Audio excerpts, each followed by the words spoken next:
Sa Barangay Singkang or Airport, Bacolod City naman, 63 ka mga persona ang nahalitan sang panibagong sunog.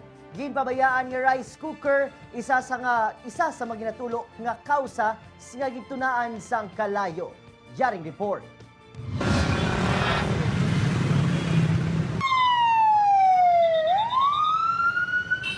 Ang hininga 2 ka kilo nga bugas ang kag mga dilata ang tuyo pa nga hingagawon ni Nanay Tess sang hinali nagtuhaw ang sunog sa Ilapurok. Magluwas sa bugas kag dilata, solo nga panapton nga ginasuksok ang nabilin sini nga gamit.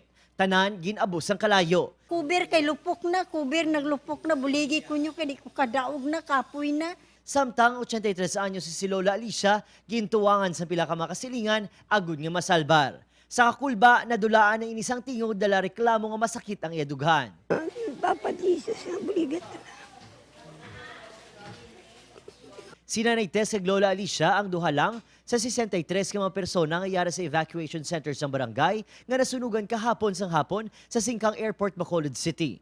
Sa kabugusan, 7 totally damaged kag 5 partially damaged nga puluyan. Linog, bro, di preparasyon man tayo sa linog, bro, sa sunog, way ka preparat. Sa inisyal nga pagpangusisa sang BFP Bacolod City, napabayan nga rice cooker ang gintunaan sang sunog. Sang Sabado de Gloria, dako man nga sunog na natabo sa Barangay Singkang Airport. Wala sa payan sunod-sunod ang natabo nga sunog, napasalamatan sa pumuluyo nga wala sa kabuhi nga nadula. Si Manang Lotlot, tuman ang pasalamat nga nakita ang kahita nga may unod nga benta sa pagbaligya sang fishball.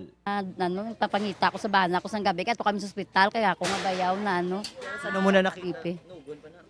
Kagabi lang ko no kay gintagwa ko sa hamba ko pangitaon na lang giputos nga plastic nga binta ko nga kwarta.